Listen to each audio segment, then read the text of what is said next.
एक दिन सुबह का समय था, भाई काम पर गया था और भाभी ने मुझे नाश्ता दिया और कहा मैं नहा कर आती हूँ। तब तक मैंने नाश्ता कर लिया और टीवी देखने बैठ गया। तभी भाभी ने मुझे आवाज दी, गणेश मेरे कपड़े दे दो, मैंने टेबल पर रख दिए हैं। मैंने उसकी ड्रेस उठाई और वहाँ उसका अंडरवियर भी था। मैं उस वक्त थोड़ा असमंजस में था, लेकिन उसे कपड़े देते समय मैं सावधान था क्योंकि भाभी का सम्मान करना जरूर था। हालांकि मेरे मन में कुछ बदलाव आया। मैं उसका रूप देखने लगा मानो वह मेरे सामने खड़ी हो। उसने मुझे फिर आवाज दी और मैं बाथरूम की ओर चला गया। उसके कपड़े उसे दे दिए। उसने फिर से दरवाजा बंद कर दिया और मैं वहीं रुक गया। मैं दरवाजे के छेद से अंदर देखने के लिए उत्सुकता से उठ खड़ा हुआ। यह कोई नहीं था, बस हम दोनों ही थे। भाभी नहा चुकी थी और अपने कपड़े बदल रही थी। मैं सिर्फ उसका पिछ हिस्सा ही देख पा रहा था। कुछ देर बाद वह बाहर आए और नमस्कार दोस्तों, मेरा नाम गणेश है। यह तब की बात है जब मैं 11 साल का था। मैं बहुत छोटा था जब मैं गर्मी की छुट्टियों में भाई के पास गया था। जब मैं 10वीं क्लास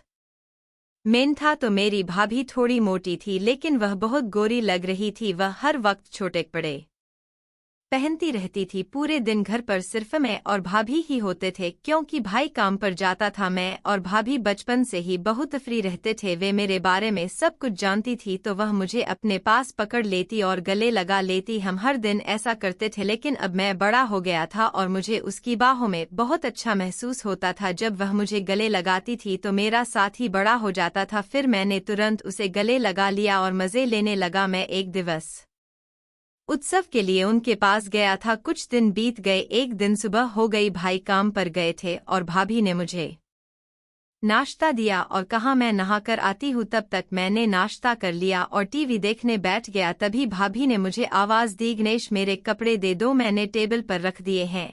मैंने उसकी ड्रेस उठाई और वहाँ उसका अंडरवियर भी था। मैं उस वक्त थोड़ा असमंजस में था, लेकिन उसे कपड़े देते समय मैं सावधान था क्योंकि भाभी का सम्मान करना जरूरी था। हालांकि मेरे मन में कुछ बदलाव आया था। मैं उसका रूप देखने लगा मानो वह मेरे सामने खड़ी हो। उसने मुझे वापस बुलाया और मैं बाथरूम की ओर चला गया। उसके कपड़े उसे दे दिए। उसने फिर दरवाजा बंद कर दिया और मैं वहीं रुक गया। मैं दरवाजे की दरार से अंदर देखने के लिए उत्सुकता से उठ खड़ा हुआ। वह कोई नहीं था, बस हम दोनों ही थे। भाभी नहा रही थी और अपने कपड़े बदल रही थी। मैं सिर्फ उसका पिछला हिस्सा ही देख पा रहा था। कुछ क्षण बाद वह बाहर आई और मुझसे बोली, गणेश तुम भी नहा लो। मैं तुरंत वहां से निकला और नहाने लगा। अंदर भाभी का अंडरवियर लटका हुआ था। मैंने उसे हाथ में ले लिया और उसकी महक में खो गया। नहाने के बाद कमर पर तौलिया लपेटकर बाहर आया और बोला, भाभी मेरे कपड़े दे दो। भाभी ने मुझे कपड़े दिए और मैं जल्दी से कपड़े पहनकर तैयार होकर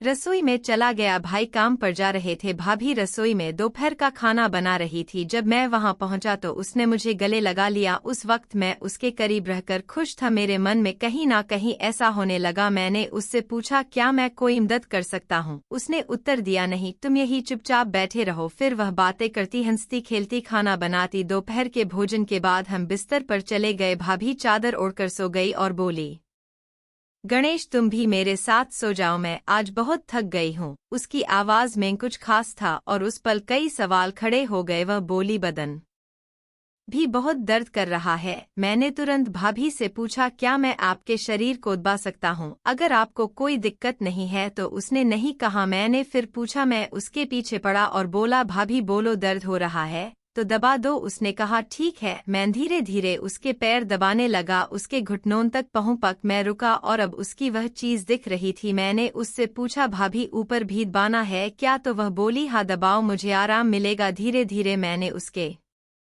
कपड़े ऊपर उठाए और मैं उसका आकार देख सका। उस दृश्य को देखकर मुझे एक अलग ही अनुभव हुआ। उसी पल मेरा यान उस चीज पर रुक गया और मैं पूरी तरह से भ्रमित था। गणेश अब रुको, मैं भी तुम्हारे पैर दबाती हूँ, तुम्हारे भी पैर दर्द कर रहे होंगे। वह मेरे पैर दबाने लगी और उसके नाजुक हाथों के स्पर्श से मुझे बहुत अच्छा महसूस हो रहा था। उसने मेरे पैरों को दबाते हुए मुझे आराम दिया और फिर हम वहीं सो गए। अब मुझे थोड़ा बेहतर महसूस हुआ। फिर भी मैंने उनसे पूछा कि भाभी क्या मैं आपको गले लगा सकता हूँ? भाभी ने मुस्कुराते हुए जवाब दिया, क्यों नहीं लगाओ, तुम ऐसे क्यों पूछते हो? हम दोस्त हैं ना। तुम्हारा आलिंगन मुझे एक नई गर्माहट देता है। वह बहुत होशियार थी और सब कुछ जानती थी। मैं छोटा था। गले मिलने के बाद हम दोपहर को सो गए। दोपहर को हम अच्छी नींद सोए और शाम को जाग गए। सब बातों का ध्यान रखा गया क्योंकि शाम को मेरे भैया आ रहे थे। भैया काम से आए और हमने खाना खाया। भाभी ने कुछ खास पकवान बनाए थे जिससे सबके चेहरे खिले हुए थे। वहाँ का पूरा माहौल खुशियों से भरा हुआ था। भाभी ने मेरे भाई के लिए बिस्तर नीचे हॉल में लगा दिया। उसके बाद मैं भाभी के साथ बिस्तर पर सो गया। चूंकि हम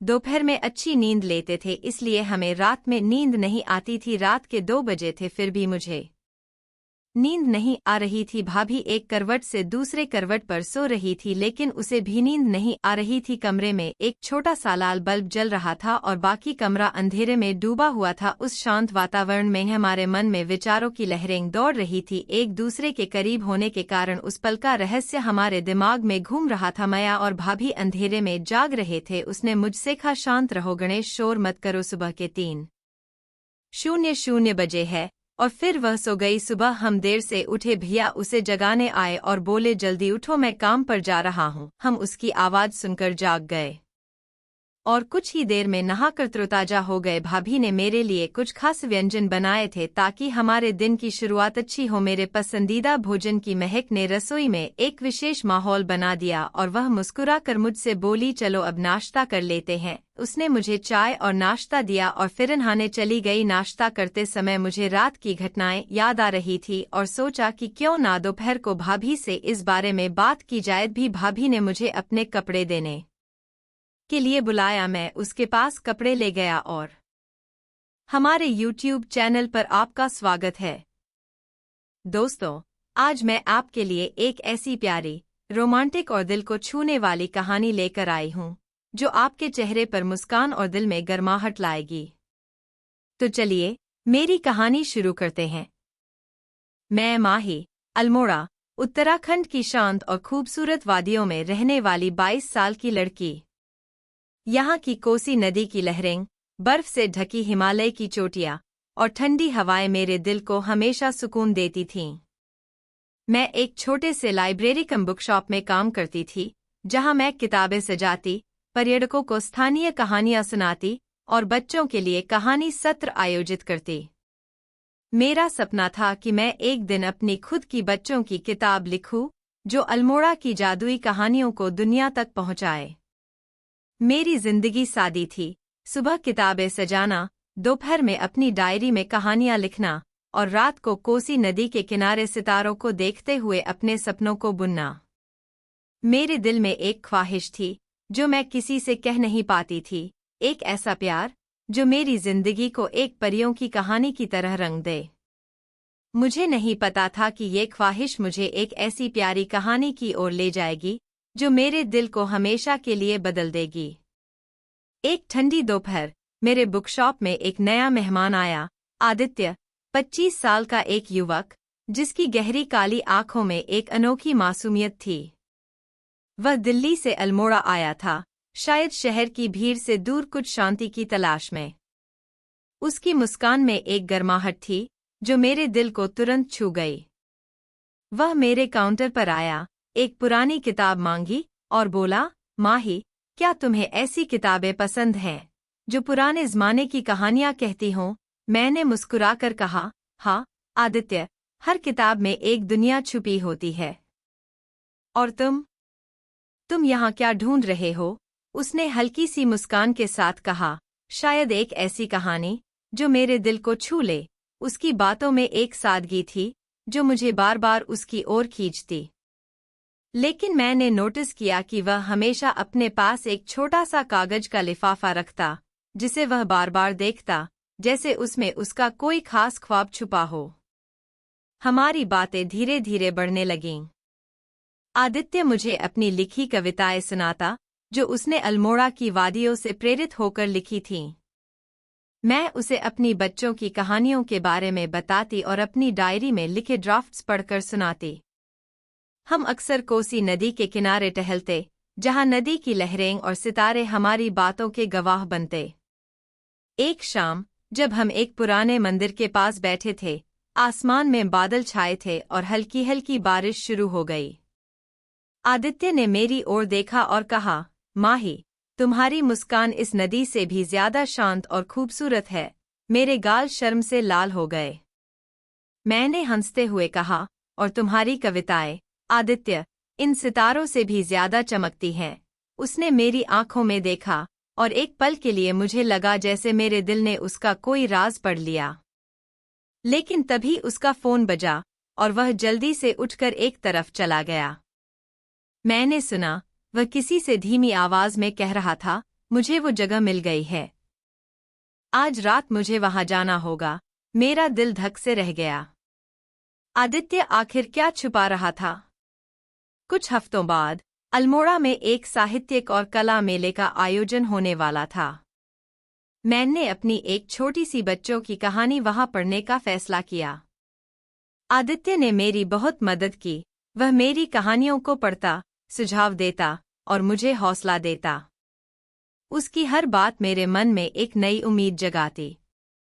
मेले के दिन मेरी कहानी को बहुत पसंद किया गया, खासकर बच्चों ने खूब तालियां बजाईं।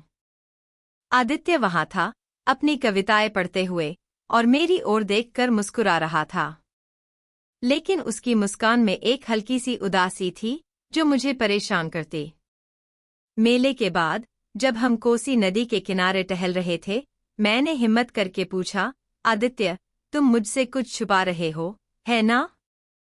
वो कागज का लिफाफा, तुम्हारी रात की गायबिया, ये सब क्या है? उसकी आंखों में एक पल के लिए चिंता झलकी। फिर उसने मेरे हाथ को थामा और कहा, माही, तुम मुझ पर भरोसा करो। कुछ चीजें हैं जो मैं तुम्हें सही वक्त पर बताऊंगा। मेरे मन में सवालों का तूफान उठ रहा था। एक रात मैंने देखा कि आदित्य मेरे बुकशॉप के पास एक सुनसान जंगल की ओर जा रहा था। उसके हाथ में वही कागज का लिफाफा था और वह बार बार पीछे मुड़कर देख रहा था, जैसे उसे किसी का डर हो। मेरा दिल जोर जोर से धड़क रहा था। मैंने चुपके से उसका पीछा किया। वह एक पुराने, टूटे-फूटे कॉटेज में गया, जहां वह अपनी डायरी में कुछ लिखने लगा। मैंने हिम्मत करके दरवाजा खटखटाया। आदित्य चौंक गया और जल्दी से डायरी बंद कर दी। मैंने सख्त लहजे में पूछा, आदित्य, ये सब क्या है? तुम रात रात भर कहाँ जाते हो? वो लिफाफे में क्या है? वह हड़बड़ा गया, लेकिन फिर उसने मुझे बैठने को कहा और अपनी डायरी मेरे सामने रख दी। उसने बताया कि वह एक कवि और लेखक है, जो अपनी माँ के अधूरे सपने को पूरा करने के लिए अल्मोड़ा आया था। उसकी माँ एक मशहूर कहानीकार थी, जिन्होंने अल्मोड़ा की एक प्राचीन प्रेम कहानी पर आधारित एक किताब शुरू की थी, लेकिन उनकी बीमारी के कारण वह अधूरी रह गई थी। आदित्य को वह कागज का लिफाफा अपनी माँ से मिला था, जिसमें उनकी अधूरी कहानी का आखिरी हिस्सा और एक पुराने मंदिर का नक्शा था। आदित्य ने कहा, माही, मैं तुम्हें इसलिए कुछ नहीं बता रहा था, क्योंकि मुझे डर था कि ये सिर्फ एक सपना बनकर रह जाएगा। मैं नहीं चाहता था कि तुम मेरे अधूरे ख्वाब का हिस्सा बनो। उसकी बात सुनकर मेरी आंखें नम हो गईं। मैंने उसका हाथ थामा और कहा, आदित्य, तुम अकेले नहीं हो। मैं तुम्हारे साथ हूँ। उसने मेरी आंखों में देखा और कहा, माही, मैं तुमसे प्यार करने लगा हूँ। लेकिन मेरा दिल मेरी माँ का सपना पूरा करने से पहले पूरी तरह खुलने से डरता है। मैंने उसका हौसला बढ़ाया। अगले कुछ हफ्तों में हमने मिलकर उस पुराने मंदिर की तलाश शुरू की। हमने अल्मोड़ा के जंगलों में रात रात भर खोज की, पुराने नक्शे पढ़े और स्थानीय लोगों से बात की। एक रात जब हम मंदिर के पास एक गुफा में कहानी के सुराग ढूंढ रहे थे, अचानक कुछ स्थानीय चोरों ने हमें देख लिया। वे उस मंदिर को लूटने की फिराक में थे और हमें गलत समझ बैठे। मेरी सांसें थम गई थीं। आदित्य ने मुझे अपने पीछे छुपाया और उनसे बात करने की कोशिश की। उसकी समझदारी और हिम्मत से हम बच निकले, लेकिन उस रात हम बाल-बाल बचे। गुफा से बाहर निकलते ही आदित्य ने मुझे गले लगाया और कहा, माही, तुम मेरे लिए कितनी कीमती हो। आज मुझे एहसास हुआ। मैंने भी धीरे से कहा, आदित्य, मैं तुम्हारे बिना अपनी जिंदगी की कल्पना नहीं कर सकती। आखिरकार हमने उस मंदिर में एक पुराना डब्बा ढूंढ निकाला, जिसमें आदित्य की माँ की अधूरी डायरी थी। आदित्य ने उस कहानी को पूरा किया और उसे प्रकाशित करवाया। किताब को बच्चों और बड़ों से बहुत प्यार मिला और उसकी माँ का सपना सच हो गया। उस रात कोसी नदी के किनारे आदित्य ने मेरे सामने घुटनों पर बैठकर कहा, माही, तुमने मुझे न सिर्फ प्यार दिया बल्कि मेरे सबसे बड़े ख्वाब को पूरा करने में साथ दिया। क्या तुम मेरे साथ अपनी बाकी जिंदगी बिताओगी? मेरी आंखों में आंसू थे और मैंने हाँ कह दी। आज मैं और आदित्य एक दूसरे